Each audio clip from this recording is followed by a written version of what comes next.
Hello and welcome back to another episode of Teach Talk with the Fine Arts. My name is Sarah and I'm your host. Today I have Dr. Joseph Jefferson on. He is currently serving as the Assistant Professor of Trombone, Euphonium, and the Director of Jazz Studies at Southeast Missouri State University.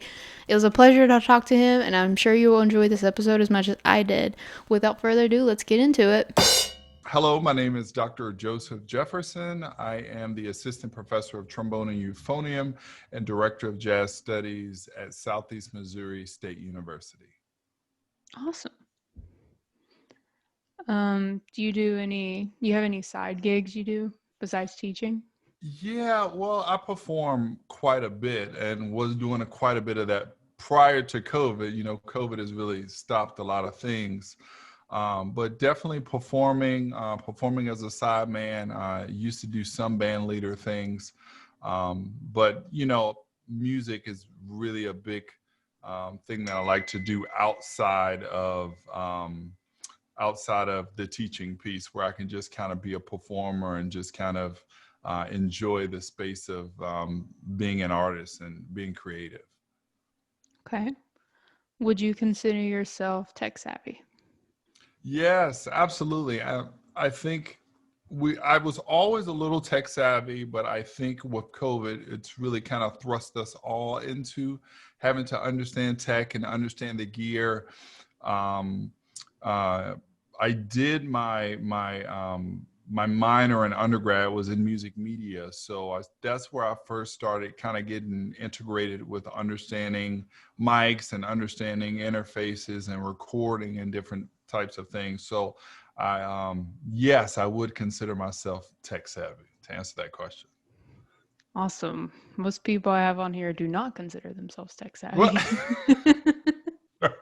And COVID has had to teach them a lot of stuff. yeah, absolutely. Well, it's a learning process for all of us, I think. Yeah. Although I consider myself tech savvy, I'm learning so much from colleagues, as well as friends, as well as my students, just in terms of some things with gear. So I think that is a continual thing. Yeah.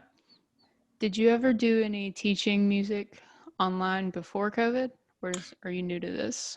No, actually, I did. I definitely taught at Tidewater Community College. I was actually teaching in the face-to-face prior to going to get my doctorate.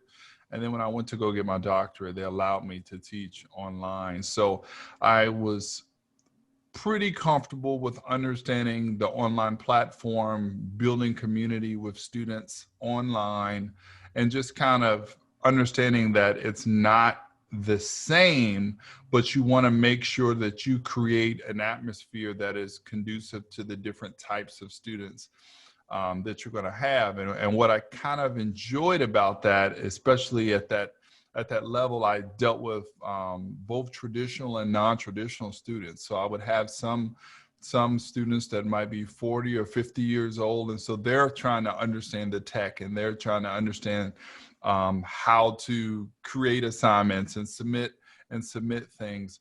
So that really kind of helped me, I guess, sharpen my skills, if you will, in terms of learning how to kind of break things down. But I also learned so much from those students in terms of how to be able to deliver content to different people from different age groups, different backgrounds, people who have language as English as a second language, different things like that.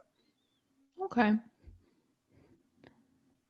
So, when you were teaching online, what software did you use? Like, did you use Skype or what you use? Yeah, well, I still do some teaching online now in my current post, but I was using Skype. Then I would also use FaceTime as well, a lot for the Apple users.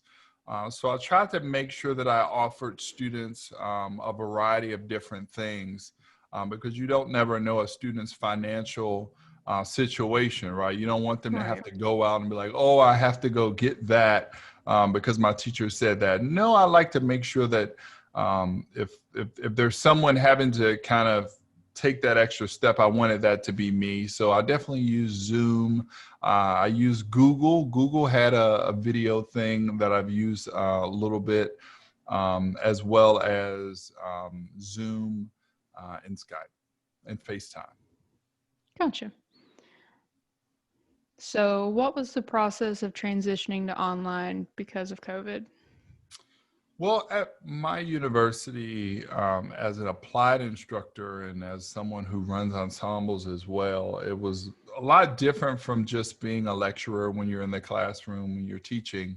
So I'm now having to deliver content and provide feedback for something that we're actually doing. It's a doing thing, playing trombone, if I'm not there so that I can actually see what's happening in terms of with their embouchure or something, the way that they might be holding an instrument.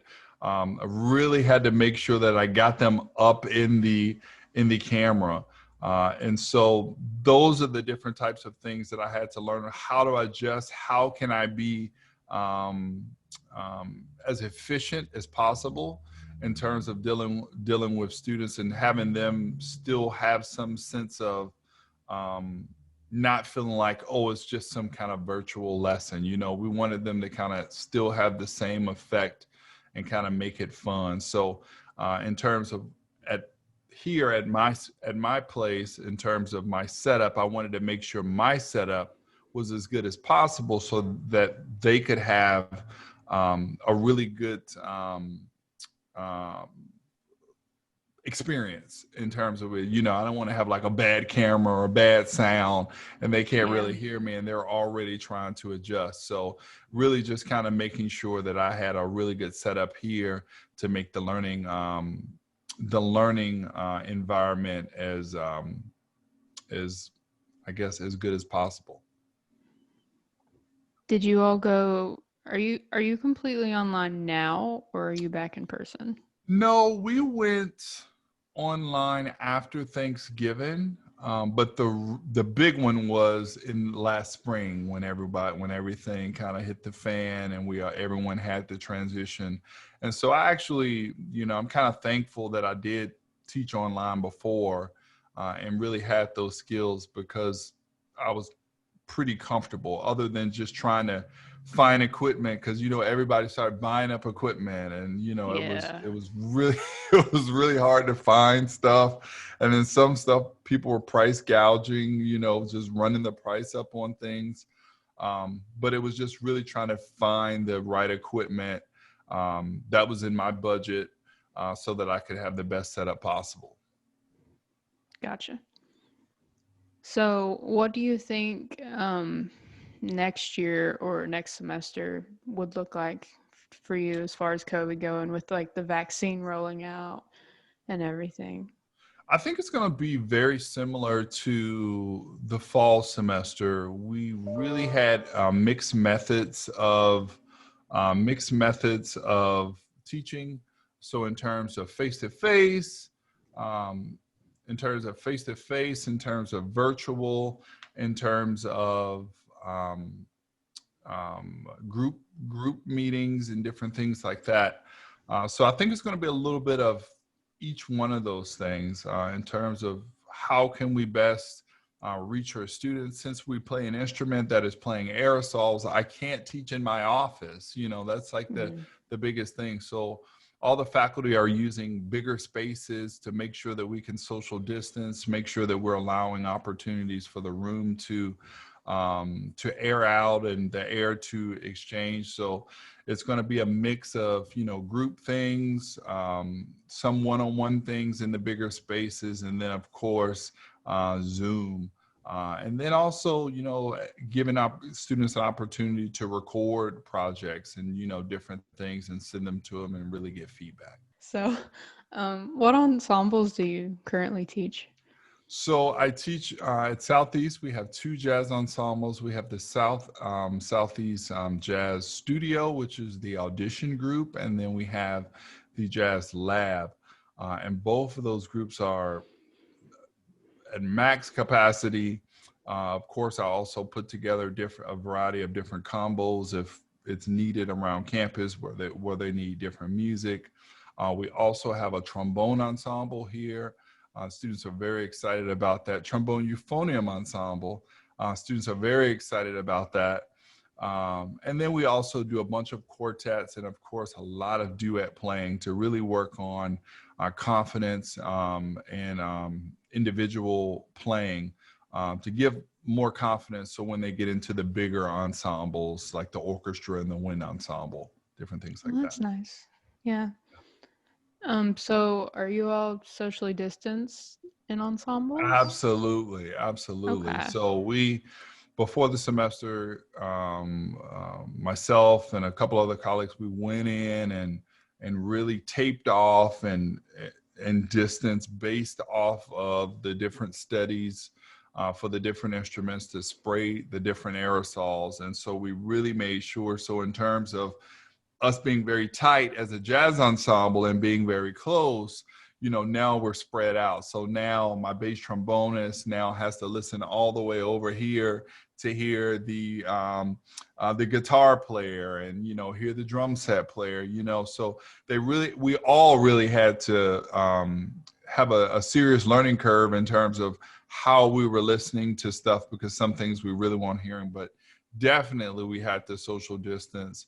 And for some ensembles that were quite a bit bigger, they really had to kind of break down ensembles and do more chamber things just to accommodate the social distance guidelines that were set forth. Gotcha. I haven't really talked to too many people in like the university setting, so I'm just curious how the ensembles were working and all I that. mean, some schools are moving forward with doing it. We were very fortunate. We had some really fantastic students. I can only speak for the students that I work with. My students did not complain one bit. They followed the guidelines that we put forth. I was pretty strict in terms of those guidelines and them following them to make sure that they were safe and to make sure that, I was safe as well. And so they followed those guidelines and they were really champs about it. Of course, they had to wear masks when they played. They had to wear bell coverings. So that's an added thing as an instrumentalist. And so they did a really fine job across the board. And, I was very pleased with the effort that they put forward to make those things happen, to still be able to create music. That's awesome. So I was looking at your website a little bit before we hopped on here, and I see that you have your own mouthpiece.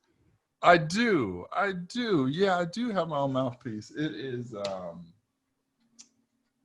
just so happen to have this. I have another practice session. It is a mouthpiece made by Giddings Mouthpiece, a really fantastic gentleman by the name of Ivan Giddings, and Washington State. And it's stainless. It works really well for jazz and commercial playing. And it's really fantastic. I absolutely enjoyed. He really worked with me and we were able to create something while he was able to, really do all the big work. I was like, that didn't work and that didn't work. But we really took the time to kind of figure out the sound concept that I had in mind and the different things that I was doing and that I do on my instrument, on this particular instrument, to really create something that I'm super happy with. That's awesome. So you said you went to WVU for your I doctorate. I did go to West Virginia. I missed that place. It's such a great place, but I had fun. It was a great time. Really great learning experience. Where did you go for your other degrees?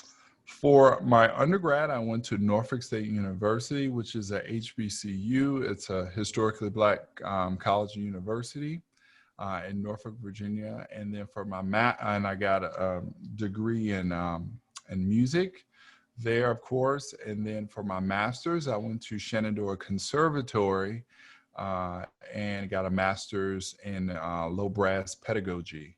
And I believe you said you were from West Virginia. Have you heard of Shenandoah? Yeah. It's really, it's really close to like the West Virginia border. I believe was like, is Martinsville, West Virginia? Is that? Mm-hmm. Yes, Martinsburg. yes. Martinsburg. Yes, Yeah. Martinsburg. Yeah. So it was. We definitely would ride up there off of Interstate, I think 81. Sometime. Yeah, Yep. like she's like, yeah, 81. I know 81. Yeah, it's a man riding that interstate at nighttime. It's like it's just dark. Yeah. It's like, oh my God. Yeah. So yeah, so and then West Virginia for my doctorate. So I'm, very thankful, and I was very intentional about choosing those schools, not only for the programs, but for the instructors that I would be working with, um, and just really intentional about the degree track, so that I could be as well-rounded as possible when I got into the workforce. And I'm very happy with those decisions. Cool. Did you did you go into school wanting to be a college professor, or did you just end Undergrad, up there? undergrad, like my Yep. undergrad. No, no. I knew I had a passion for music. Um, I knew that it was going to be a part of my life. I did not know that this was the route that I was going to go. Because after I was done with my degree, I started performing professionally, but I was working in corporate America. I had a fraternity brother get me a job in corporate America. Well, gave me a recommendation, and then I had to, of course, apply. But I was working in corporate America for about a year and a half, um, and then I just wasn't happy. I was making good money. I was living um, quite well, and it just wasn't what I wanted to do. And so I really had to do some soul searching and kind of find that out. And so when I went, I always like to kind of figure out the issues and the problems in terms of, brass playing. And I was really big on pedagogy. And so I'd always admired Shenandoah's and their program that they had. And so when I got there, I really started meeting a bunch of professors that um, really provided some mentorship and guidance, and just kind of let me know at a deeper level at the graduate level, whereas a level I can't kind of understand at the undergraduate level, what this might look like for me. Yeah. And then I got a little bit more interested. And then it was, of course, when you go get the doctorate, most people want to teach. But during my master's, I was definitely driving to Morgantown a couple times a month to study with Dr. Keith Jackson. And when I had my first lesson with him, it was like the light bulb clicked. And I was like, I want to do what you're doing, right? Because it wasn't just about teaching notes and rhythms. It was about connecting with students, building relationships, and really being invested. And so that was something that was extremely important to me. And he became a really big mentor to me. Actually, I just spoke to him today. Every time I have some advice or need some guidance, I call him. But it was at that instance, I knew how I wanted to go about it. In my master's, I figured out, yes, I want to teach at the collegiate level. At the doctorate, it was more figuring out how I want to navigate and what kind of impact do I want to do, and what kind of students do I want to serve.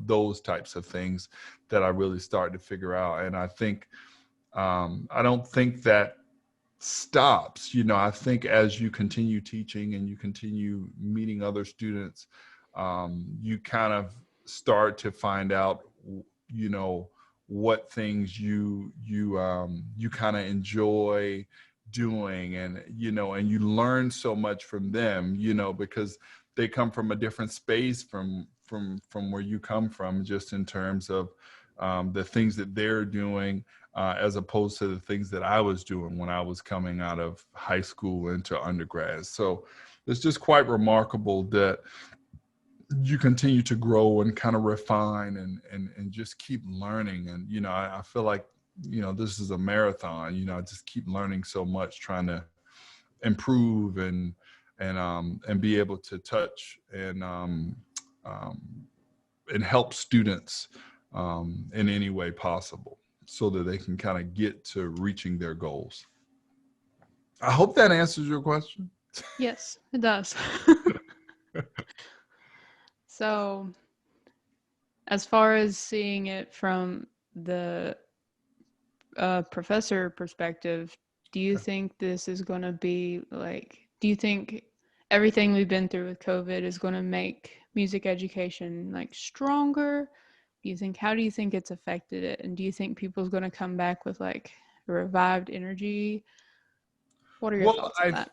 I think COVID has stretched us to think outside and utilize skills outside of comfort zones that we might have not normally used.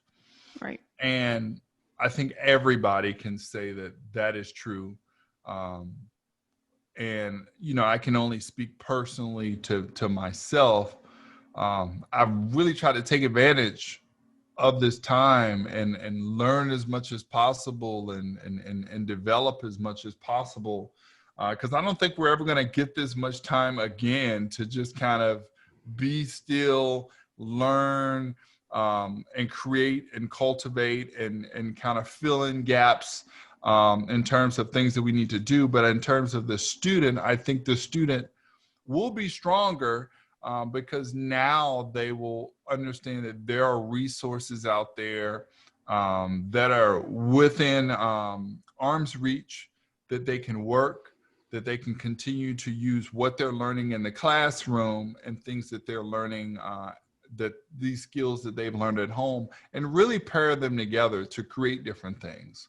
And so I've seen so many of my students kind of use this to kind of catapult, um, um, um, like, I don't want to say hobbies, but catapult, things of interest that is really, it's kind of awakened some in them. So I hope I hope that this continues, not necessarily to the level that it is now, where we're all on Zoom and we're all doing other things, but I definitely hope, that they continue to use those things. I know myself, I found some things where Zoom is a little bit more convenient than, Mm-hmm. in some ways, in terms of being able to make a connection with people, and being able to do things. But there's no substitute for being in the presence of someone, Right. and just being able to have that conversation. So I think it's definitely going to benefit our students, and it's going to be up to them, and as well as with our guidance, to show them how to balance those things. How can I utilize the skills that I've learned and continue to hone them, and then, combine that with these skills that I'm learning every day in school, to really help create a path, for them as they matriculate and start their own careers. I think it's going to be really great. The one thing that I'm really hoping bounces back is the live performing. There's so many musicians and dancers and singers that are out of work, um, and so I really want to see that bounce back. And so it is my hope and it is my prayer that people, once we get to a place where it is safe for people to kind of get together, that people really appreciate the arts. Because if you think about it, the arts are what has saved us during this pandemic. Mm-hmm. If you want to think about it, people are listening to music, people are creating music, people are watching TV. You know, Imagine if we didn't have the arts. Right. Imagine if we didn't have this content, right? And so it's really amazing, and it's a blessing, and it's been an awakening for myself. And I get so excited. You can tell I'm getting so excited just thinking about it, because it really kind of lit a fire under me. And some of my students, they'll text me and they'll send me an email and be like, "Hey, what do you think about this?" Or what do you think about that? And I'm like, "That's awesome. Yeah. Keep that up." And so I'm very hopeful for the future of music education. And I'm very taking at this opportunity as an opportunity to learn and to grow. And I'm hoping that students are doing that as well. Absolutely. Good answer. Thank you. Thank you. You're welcome. That's all the questions I have. Do you have anything you want to talk about or? What have you learned? I want to know, what have you learned about, during this time of COVID? I've been, it's so fantastic. I love meeting new people and just, I mean, your energy seems really good. And so I'm just trying to figure out, like, what have you learned throughout this process in terms of yourself or in terms of your development, in terms of different skills and things like that? Well, I am a musician, but I've Okay. actually also picked up like Photoshop and video editing and this podcast, and so it has been a time for development for me as well. And I've also had to learn that you can't predict everything that's going to happen. Like you can plan as much as you want to, but that It's, does not mean it's going to happen. So exactly. I've had to take a step back and just, you know, go with the flow, I guess. Yeah, yeah, we get into those moments where we always want to know what's next or know what's happening, and that's not always the case, Yeah. but living in the moment and just trying to, like you said, go with the flow. What's your instrument? Percussion. Percussion. What's your favorite percussion? Marimba. Really? Yeah. Marimba. Okay. There's a couple pieces for marimba and trombone. I'm just saying. Really? I'm just saying, there are some pieces for marimba and trombone that are actually pretty cool, but no pressure, just We can talk. very cool, very cool, very cool. No, that was the only question. That was the only question I have. I'm very thankful for the opportunity to kind of speak with you. Thanks for, giving me the opportunity to talk with you and talk about all of this good stuff. Really great job with your podcast. I've been checking out some of the stuff. So really great work with that. Thank you. You're welcome.